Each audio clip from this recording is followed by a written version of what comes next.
evening, and what the fuck is happening in China with mass protests rising up against the Communist Party? And why haven't we at the media been covering it? Well, we'll tell you our perfectly good explanation for why we've been silent about what's going on. But first, let's start with what's happening with Justin Trudeau's favorite regime to be sodomized by, the Chinese Communist Party. They've enforced 3 years of perfectly reasonable lockdowns to simply help slow the spread. Those lockdown measures include welding people's doors shut to keep them safely locked inside, and sending people to these luxurious concentration camps. The Chinese Communist Party has also enacted additional medical measures, such as mercilessly beating innocent people for leaving their homes and spraying them with mysterious chemicals, all of which are perfectly reasonable medical procedures based on science. As we know, violence is an effective way to beat the virus right out of a person. And the best part of all this is, there's been no end in sight to the Chinese Communist Party's rather aggressive lockdowns, because you don't have to keep inconveniently moving the goalposts if you just eliminate the goalposts. Right, Fauci? Yeah, China's been doing it right, haven't they? However, for some reason, the people of China are erroneously starting to think that the lockdowns aren't about a virus. That wrong think, combined with being tired of being protected with violence and being locked in their homes and prisons, was combined with outrage recently when an apartment complex caught on fire and 10 people died because they were locked inside, which the communist authorities are denying, because after all, being burned to death is a very effective measure to prevent dying from COVID. But that was the straw that broke the mass formation psychosis's back, and the citizens started rising up in mass protests in what's been the biggest display of civil disobedience since Xi Jinping took over China. And now, across China, we're seeing citizens tearing down testing centers, tearing down barricades, and chanting, "Give me liberty or give me death," in some kind of foreign dialect. No word yet on what that language is. But we can say it is easier to understand than whatever people from Louisiana speak. And notably, many of the protesters are holding up blank sheets of white paper in what have now been named the white paper protests. Why the white paper?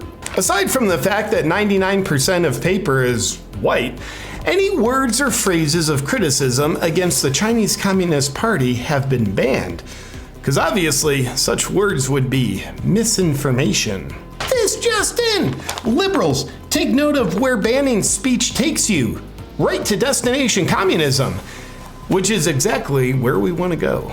Nonetheless, holding up blank sheets of white paper with no words on them is a way the citizens are expressing their anger at the Chinese Communist Party without using words. And many citizens are calling for the head dictator of the Communist Party, Xi Jinping, to step down due to the suffering and deaths that he has inflicted on the citizens. And here's a fun fact for you. The consequences of protesting against a brutal communist dictatorship happen to be a little bit different than dyeing your hair blue, combing your non-binary armpit hair, and then going off to burn businesses down in Portland in order to protest against democracy. In China, protesting against a murderous dictatorship that doesn't care about you for your protection means you risk imprisonment or even death. So if you didn't know any better, you might think that things are pretty bad for the citizens to be risking so much. But we don't want you to know any better, which brings us to our next point. Why, with a significant human rights movement happening in China right now, have we at the mainstream media been relatively silent about it all? Well, it's not what you think.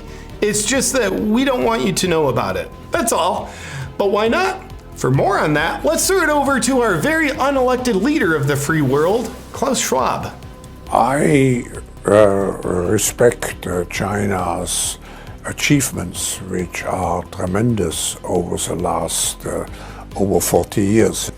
I think it's a role model for many countries. That's right. According to Professor Droopyface, Communist China is a role model for the rest of the world during this time of global transformation that nobody agreed to. Schwab is reptilian enough to know that communism has never worked, still isn't, but will work if we just keep doing more of it, including in the US, Canada, and Australia. With many Chinese citizens now willing to risk death rather than continuing to live in the brutal conditions of communism that Schwab wants to bring to the rest of the world, we at the media are here to assist Klaus's great communist reset. So we felt it's better that we hide the realities of his vision by withholding the Chinese uprising from you while we spoon feed you the imagination of his vision, which delivers the WEF's recommended daily allowance of compliance. And you can also look forward to us not telling you anything about the millions of people in Brazil who have been protesting for weeks.